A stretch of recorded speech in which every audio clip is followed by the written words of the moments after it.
Jesus cura a filha de Jairo.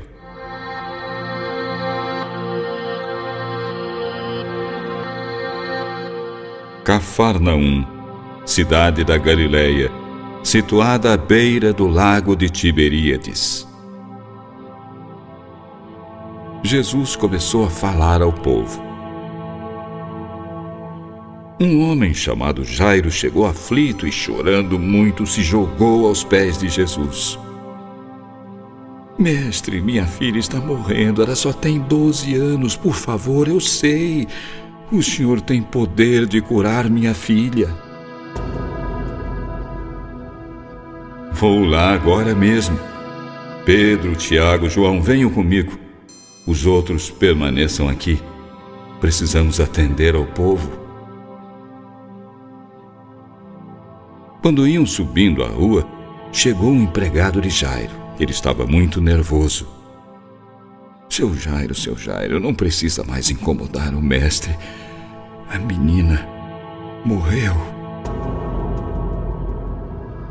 Jesus olhou para o rosto daquele pai angustiado e apertou o passo.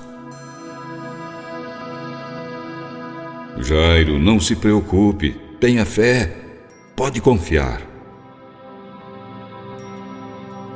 A casa estava cheia de pessoas que choravam em altas vozes. Era costume naquele tempo. Jesus entrou. Por que estão fazendo tanto barulho? A criança está dormindo. E ele não sabe que ela já está morta. Por favor, saiam. O mestre se aproximou da menina, os pais e os 3 discípulos também. Enquanto o pai e a mãe soluçavam em sua dor, Jesus olhou para a pequena morta e colocou a mão na sua cabecinha.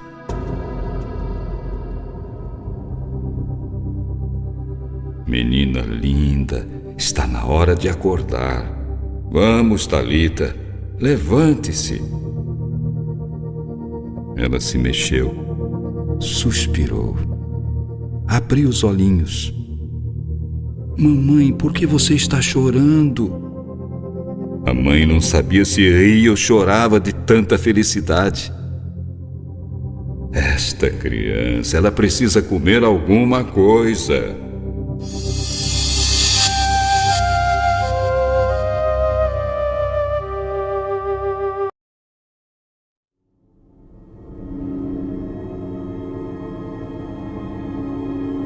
Jesus é rejeitado em Nazaré.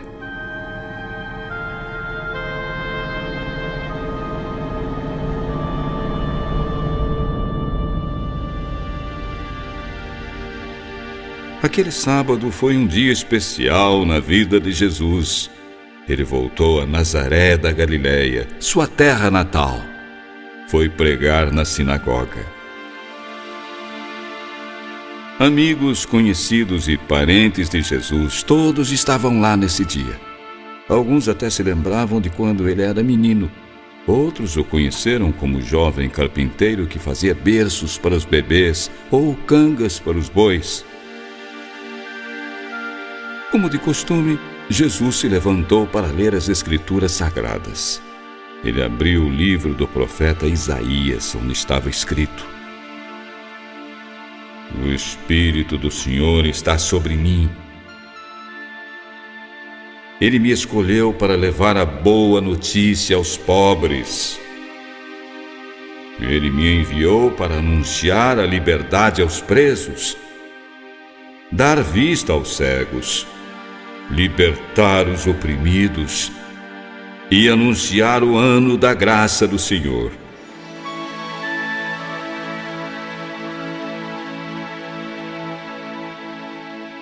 Todos olhavam admirados para Jesus. Meus irmãos, hoje se cumpriu esta passagem da Escritura. Há uns tempos atrás eu consertei seus móveis, mas agora consertarei corações sofridos. darei vista aos cegos e porei os oprimidos em liberdade. O que será que o filho de José e Maria quer dizer? Ele é um homem simples, cresceu como todos nós aqui em Nazaré. É apenas um carpinteiro, filho de Maria, irmão de Tiago, de José, de Judas e de Simão. As irmãs dele ainda moram aqui na cidade. O mestre pacientemente ouvia esses comentários. Um profeta é respeitado em qualquer lugar. Infelizmente, menos na sua terra, entre os seus parentes, em sua própria família. Em verdade, eu digo a vocês, enquanto o profeta Elias esteve em Israel, ele correu perigo de vida. Ele precisou sair de sua terra para encontrar quem lhe desse de comer, a viúva de Serepta. No tempo do profeta Eliseu também aconteceu a mesma coisa. Havia muitos leprosos em Israel naquela época, mas nenhum deles acreditou que ele podia curá-los, a não ser Naamã, o estrangeiro. Quando ouviram isso, todos na sinagoga ficaram com uma raiva. Ele estava sugerindo que os estrangeiros tinham mais confiança no Senhor do que os judeus, o seu povo escolhido. Então eles arrastaram Jesus para fora da sinagoga. A intenção deles era levar o filho de José e Maria para fora da cidade até o cume de um monte e matá-lo.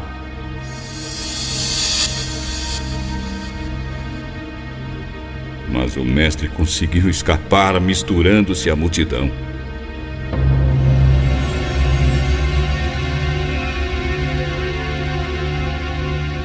Ele pôs a sua mão sobre uns poucos doentes no meio do povo e os curou. Por causa da incredulidade, Jesus não pôde fazer nenhum milagre em Nazaré.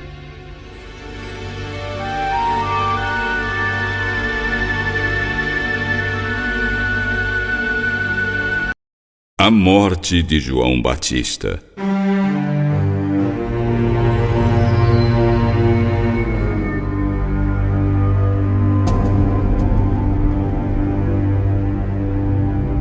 O rei Herodes ouviu falar da fama de Jesus.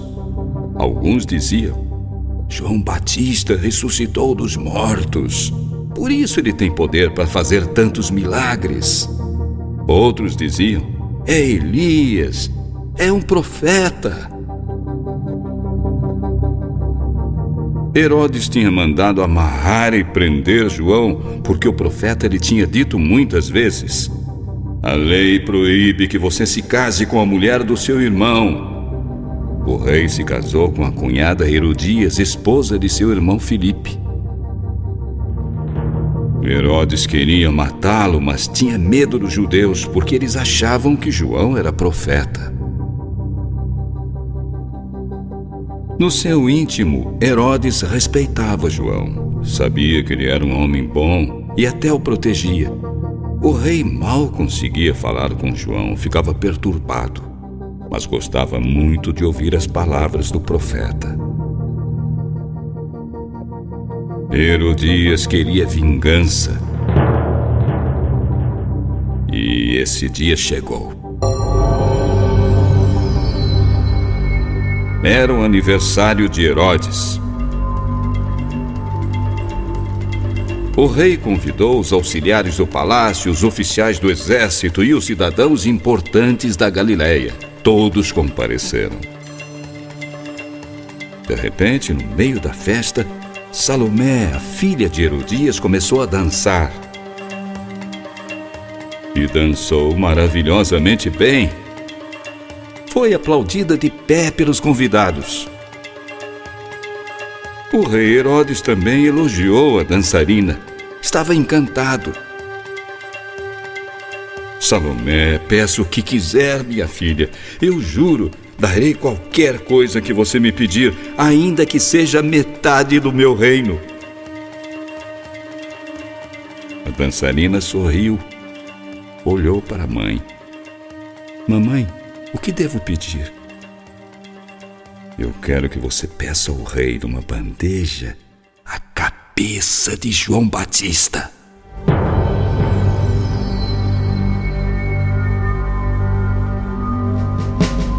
O rei sentiu uma profunda tristeza, mas como estava diante dos seus convidados, teve que cumprir a promessa. Mandou imediatamente os guardas do palácio à prisão. A ordem do soberano foi cumprida. E durante aquela festa natalícia do rei, num ritual sádico e macabro, foi apresentada numa bandeja a cabeça do profeta do deserto.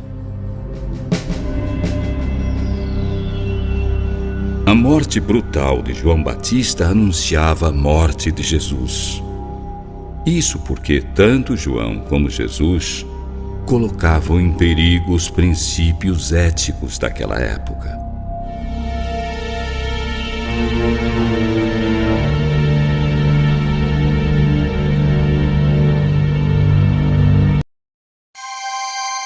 A multiplicação dos pães e dos peixes.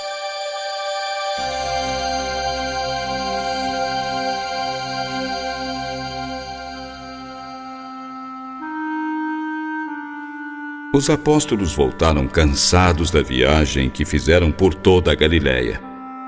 Encontraram Jesus alegre. Vamos sair por um tempo do meio do povo. Vocês precisam descansar um pouco.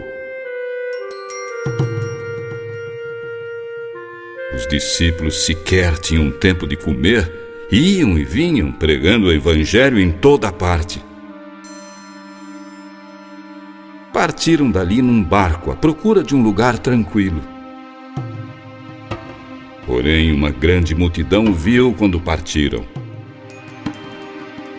Então muitas pessoas os seguiram, correndo a pé do outro lado do mar.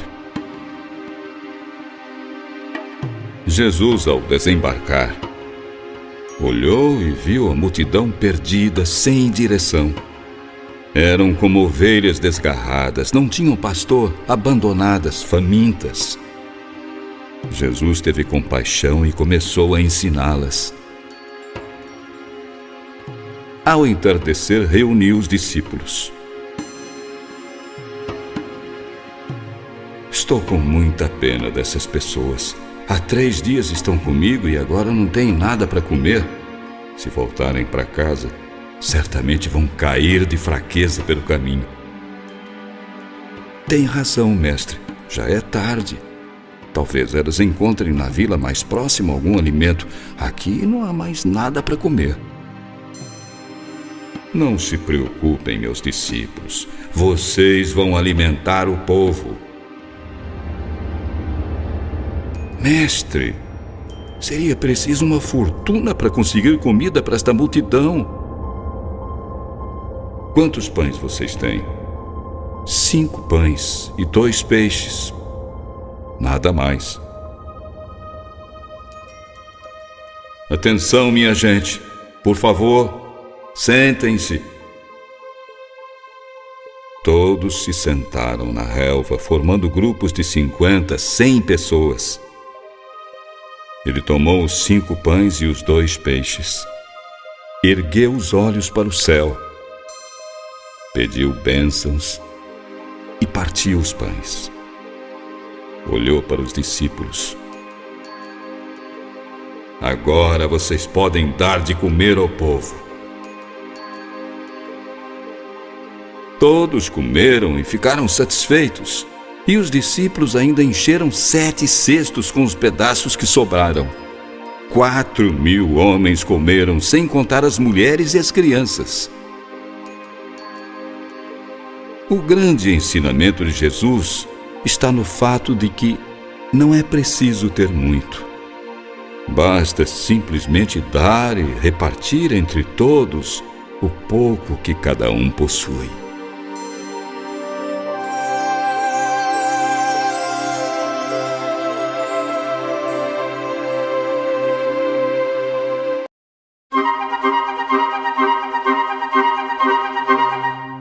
Quem é Jesus para você?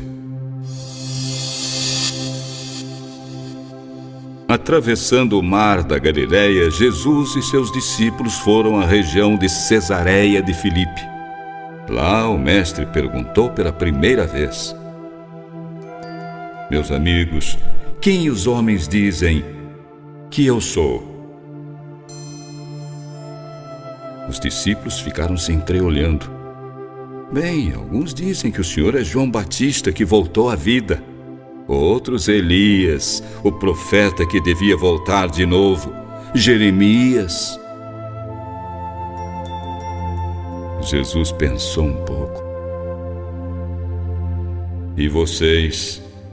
Quem vocês dizem que eu sou? O Senhor é o Messias, o Filho do Deus vivo. Muito bem, Pedro. Mas eu ordeno, não contem isso a ninguém.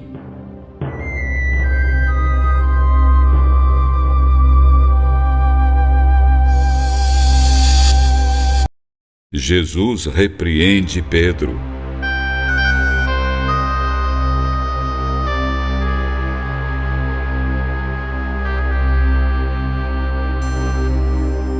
Agora os discípulos tinham conhecimento que Jesus era realmente o Messias prometido, o Salvador, o Filho único de Deus. Os judeus continuavam pensando que o Salvador prometido reinaria sobre eles com poder e glória material.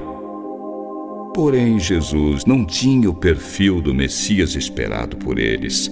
Não era um líder político. Ele agia da maneira que o Pai mandava. Pregava o amor a todos. Então, o mestre deu o segundo passo. Começou a prepará-los para tudo o que devia acontecer. Meus amigos, eu preciso ir para Jerusalém e ali os líderes judeus, os chefes dos sacerdotes e os professores da lei vão me fazer sofrer muito. Serei morto e no terceiro dia ressuscitarei. Jesus nem acabou de dizer que seria morto e viu uma expressão diferente no rosto de seus discípulos. Eles ficaram frustrados. Esperavam participar com Jesus da glória do reino de Deus. E ele agora estava falando de ser rejeitado, sofrer e morrer. Pedro rompeu o silêncio. Chamou o Senhor de lado. Por favor, não fale assim, Deus nos livre. Tomara que não aconteça nada disso. Afaste-se de mim, Satanás. Você, Pedro, está pensando como um ser humano pensa e não como Deus pensa. Se alguém quer me seguir, esqueça os seus próprios interesses, carregue a sua cruz e me acompanhe. Quem quiser salvar a sua vida vai perdê-la, mas quem perder a sua vida pela minha causa vai salvá-la.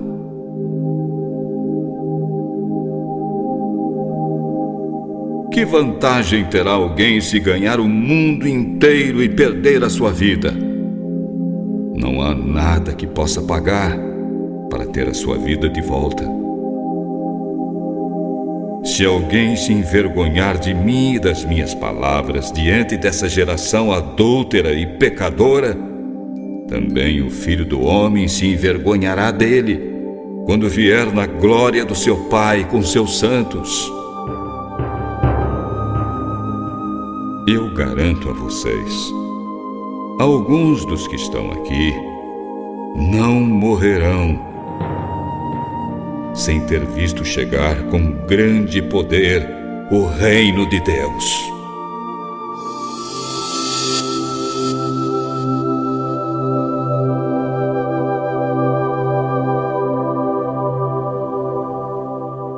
A mulher cananeia.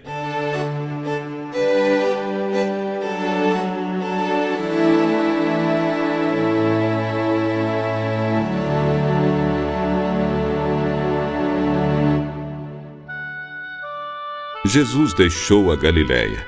Foi para a região de Tiro e Sidom. Procurava conservar em segredo a sua presença naquela cidade. Entrou rapidamente numa casa, porém a multidão logo descobriu que ele estava lá. Apareceu imediatamente uma mulher. Ela estava aflita. Era uma estrangeira, desprezada. A filha estava possuída por um espírito imundo.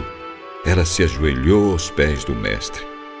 Jesus, por misericórdia, tire esse demônio da minha filha. Mulher, primeiro tenho de socorrer a minha própria família, o povo judeu. Não devo tomar a comida dos filhos e jogá-la para os cachorros. A mulher humildemente balançou a cabeça. Sim, senhor, eu concordo, mas os cachorrinhos debaixo da mesa, eles também comem as migalhas que sobram dos filhos. Muito bem. Por causa dessas palavras, eu vou curar a sua filhinha. Pode ir, ela vai ficar boa. Quando a mulher chegou em casa, encontrou a menina deitada, quietinha na cama. O espírito mau tinha saído dela. A salvação trazida por Jesus não é privilégio de um povo determinado, mas é para todos que acreditam nele e na sua missão, mesmo que sejam considerados como cães, isto é, estrangeiros.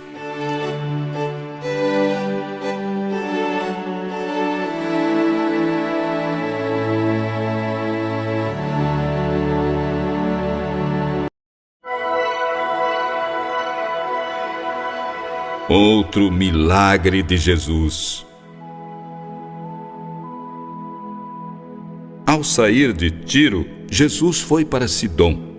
Em seguida voltou pelo caminho das 10 cidades, chegando ao mar da Galiléia. Algumas pessoas trouxeram um homem que era surdo-mudo. Elas pediam a Jesus que pusesse as mãos sobre o doente e o curasse. Então Jesus retirou aquele homem da multidão. Colocou os dedos nos ouvidos dele. Depois, tocou a sua língua com saliva abençoada. E levantou os olhos ao céu.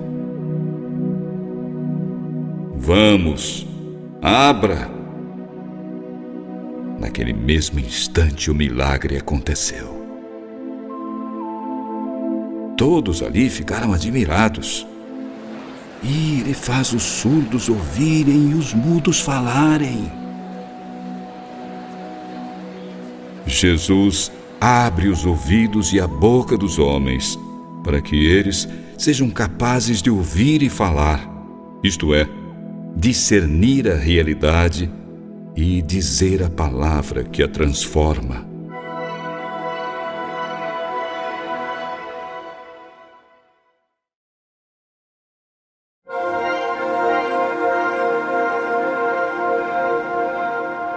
A transfiguração de Jesus.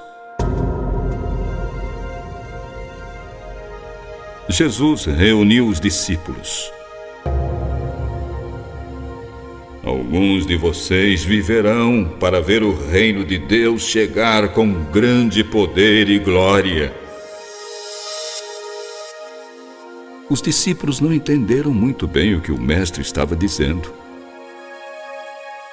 7 dias depois, Jesus levou Pedro, João e Tiago e subiu ao monte para orar. Enquanto orava, seu rosto estava brilhante, resplandecia como o sol. Suas vestes foram iluminadas com uma luz muito forte. E Jesus não estava só. 2 homens apareceram ali e começaram a conversar com ele. Eram Moisés e Elias. Estavam cercados de uma glória celestial. Falavam com Jesus a respeito da morte que, de acordo com a vontade de Deus, ele ia sofrer em Jerusalém.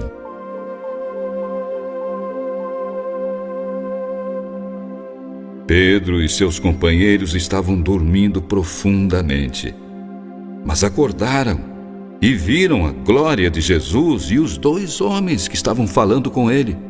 Ficaram deslumbrados. Senhor, este lugar é maravilhoso. Vamos construir aqui 3 tendas, uma para o Senhor, outra para Moisés e outra para Elias. Neste momento, uma nuvem brilhante cercou Jesus. E os discípulos ouviram uma voz do céu: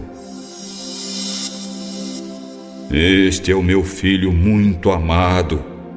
Escutem o que ele diz.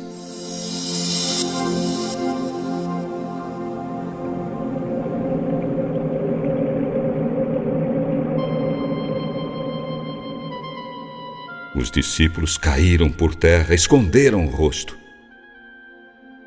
Quando levantaram os olhos, viram somente Jesus. No caminho, o mestre insistiu: Não digam a ninguém o que vocês viram, até que eu ressuscite dos mortos.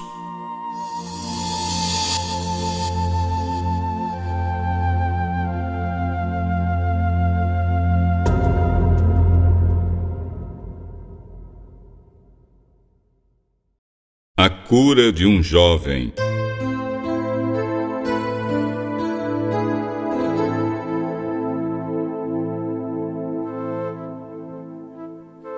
Depois da transfiguração, Jesus, ao pé da montanha, encontrou novamente uma grande multidão. Alguns mestres da lei falavam bem alto e gesticulavam na direção dos 9 discípulos que não haviam subido a montanha. Jesus chegou com toda a calma.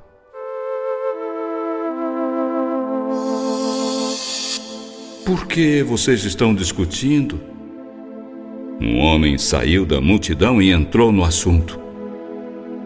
Mestre, eu vim trazer o meu filho. Ele não consegue falar. Está possesso de um espírito mudo.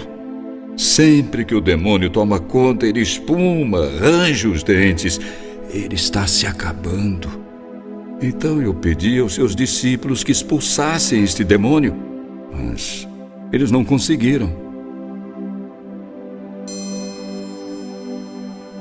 Jesus olhou para os 9 discípulos. Vocês não têm fé? Quanto tempo mais eu devo ficar com vocês até que finalmente acreditem? Podem me trazer o menino. Mas o demônio, quando viu Jesus, agitou fortemente o menino e ele caiu no chão, contorcendo-se, espumava pela boca. Jesus se aproximou do pai do menino. Há quanto tempo acontece isto com ele? Desde pequeno, mestre, e o demônio muitas vezes o fez cair até no fogo e na água para matá-lo.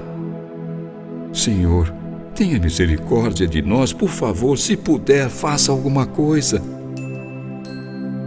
Se eu puder, tudo é possível para quem acredita. Senhor, eu acredito, mas por misericórdia, aumente a minha fé. Jesus olhou ao redor e viu que a multidão estava crescendo. Sentiu que precisava curar logo o menino. Demônio da surdez e da mudez, eu ordeno: saia deste menino e nunca mais entre nele. Então o demônio deu um grito, sacudiu o menino e ele ficou no chão.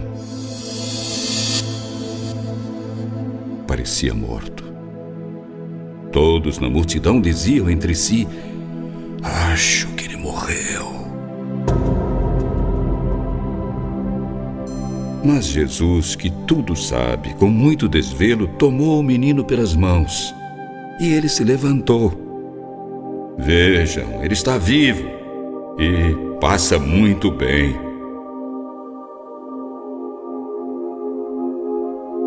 Jesus estava sozinho com seus discípulos em casa. Mestre, por que nós não pudemos expulsar aquele demônio?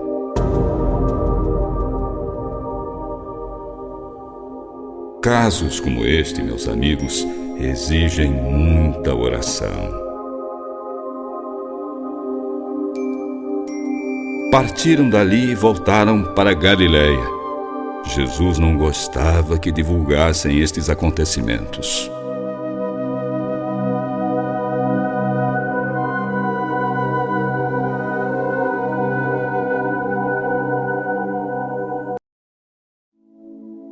Jesus é o Senhor.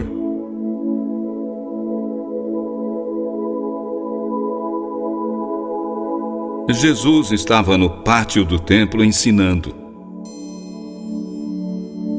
Aí chegaram os chefes dos sacerdotes e os professores da lei com os líderes do povo.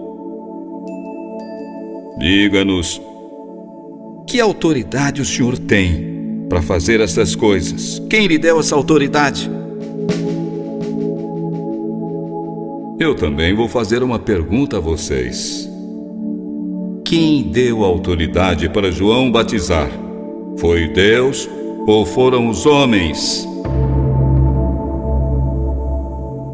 Aí eles se entreolharam com bastante desconfiança. E o que vamos dizer?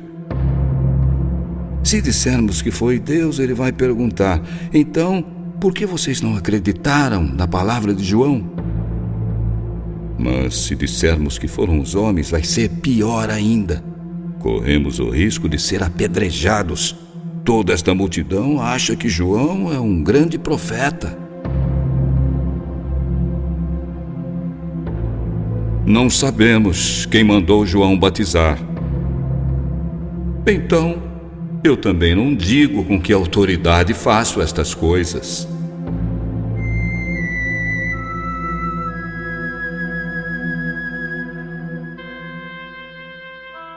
Depois virou-se para o povo e contou esta parábola. Certo homem fez uma plantação de uvas. Mais tarde arrendou a lavoura e foi viajar. Ficou fora por muito tempo.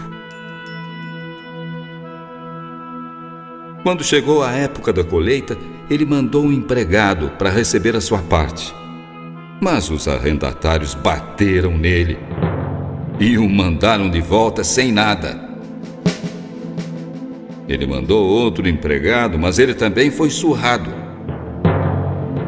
Depois o trataram de modo vergonhoso e o mandaram embora sem nada. Então, ele enviou um terceiro empregado, mas ele apanhou muito também. Aí, o dono da plantação pensou: o que vou fazer? Ah, já sei. Vou mandar o meu filho querido. Tenho certeza de que este eles vão respeitar. Mas, quando os lavradores viram o filho: este aí é o filho do dono. Vamos matá-lo e a plantação vai ser nossa para sempre. E foi o que fizeram. Mataram o rapaz.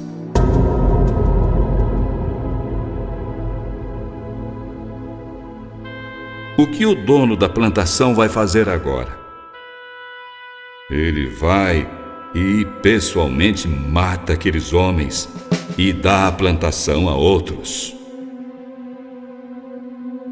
As Escrituras dizem: a pedra que os construtores rejeitaram, ela se tornou a pedra angular, de fato a mais importante. Ela foi dada pelo Senhor. E como é maravilhosa! Quem cair em cima dessa pedra ficará em pedaços. E se a pedra cair sobre alguém, essa pessoa vai virar pó.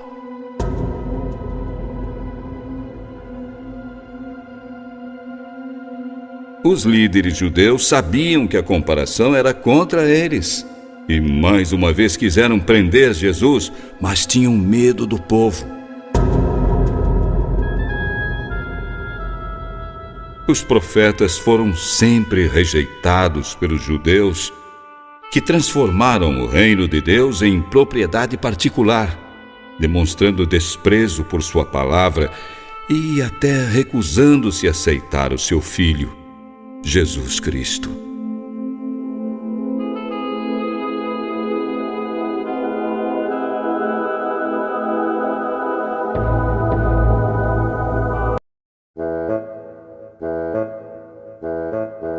O fariseu e o cobrador de impostos.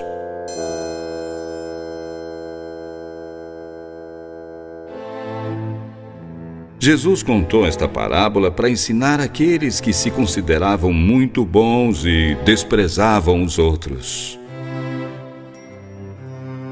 2 homens foram orar no templo. Um era fariseu e o outro cobrador de impostos. O fariseu ficou de pé e orou sozinho. Oh Deus, eu te agradeço porque não sou avarento, desonesto, nem imoral como os outros homens. Eu te agradeço também porque não sou como este cobrador de impostos, este aqui do meu lado. Eu jejuo 2 vezes por semana e te dou a 10ª parte de tudo quanto ganho. Mas o cobrador de impostos ficou de longe e nem levantava o rosto para o céu. Ele batia no peito e dizia: Oh Deus, tem pena de mim, sou muito pecador.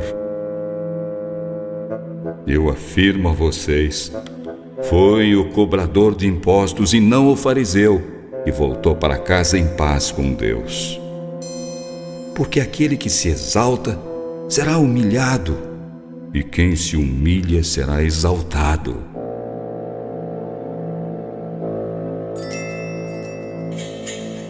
Jesus foi a Jericó, uma cidade bonita, cheia de palmeiras. Ela estava situada abaixo do nível do mar. Ali morava um homem muito rico, Zaqueu, chefe dos cobradores de impostos. Ele procurava Jesus, queria ver o mestre, mas não podia por causa da multidão. Ele era muito baixinho. Então, sabe o que ele fez? Correu adiante da multidão e subiu numa árvore, numa figueira, para ver Jesus passar. Quando Jesus passou, olhou para cima e apontou o dedo. Zaqueu, desça daí. Preciso ficar na sua casa hoje. O baixinho desceu depressa da árvore. Mais tarde, cheio de alegria, mandou servir um jantar para Jesus e seus companheiros. Muitos que viram Jesus entrar naquela casa começaram a resmungar. Este homem vai se hospedar na casa de um pecador. Enquanto jantavam, Zaqueu foi tocado pela força espiritual de Jesus. Ele se levantou e olhou com ternura para o mestre. Senhor, suas palavras me tocaram profundamente. Quero mudar. Me ajude. Eu vou dar a metade dos meus bens aos pobres. E se tenho roubado alguém, vou devolver 4 vezes mais. Jesus parou de comer, balançou a cabeça e sorriu. O Filho do Homem veio buscar e salvar quem está perdido. Hoje a paz e a salvação entraram nesta casa.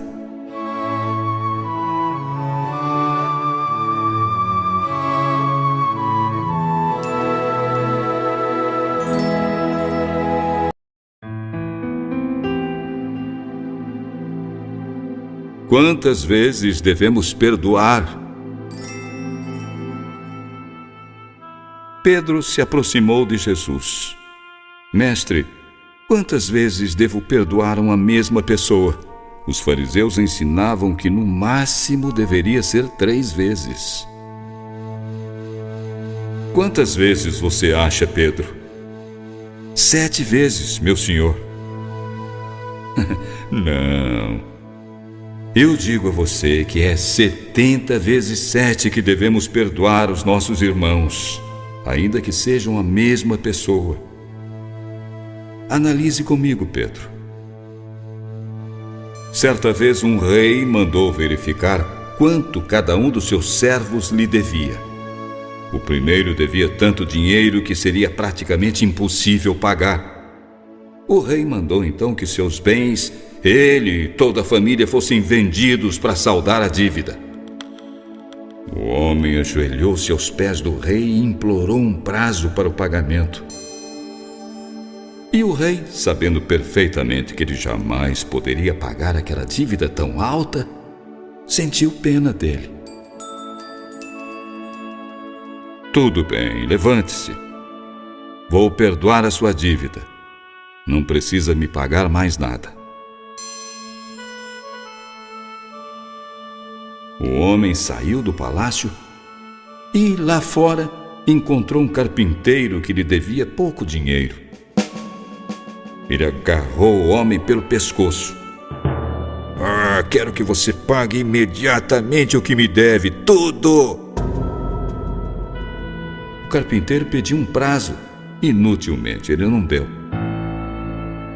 Algumas pessoas que presenciaram a cena foram contar ao rei. Ele ficou muito zangado e mandou chamar o homem que ele havia perdoado. Servo mau! Eu perdoei tudo o que me devia porque senti pena de você e sua família. Mas você não teve compaixão. Mandou prender o pobre companheiro.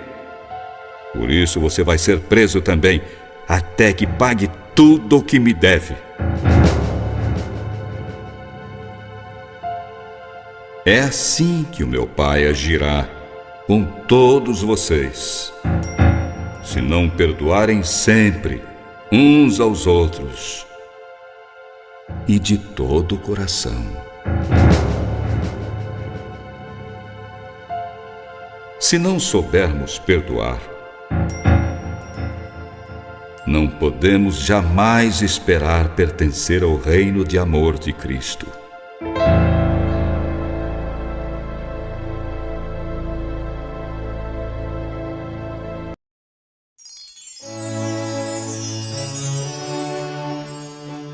No 7º CD, vamos conhecer melhor o evangelista João e o objetivo principal de seu evangelho. Momentos inesquecíveis como a presença de Jesus no casamento de Caná da Galileia, sua indignação com os vendilhões do templo de Jerusalém e o diálogo do mestre com o professor Nicodemos a respeito da nova vida. Tudo isso no próximo CD. Até lá!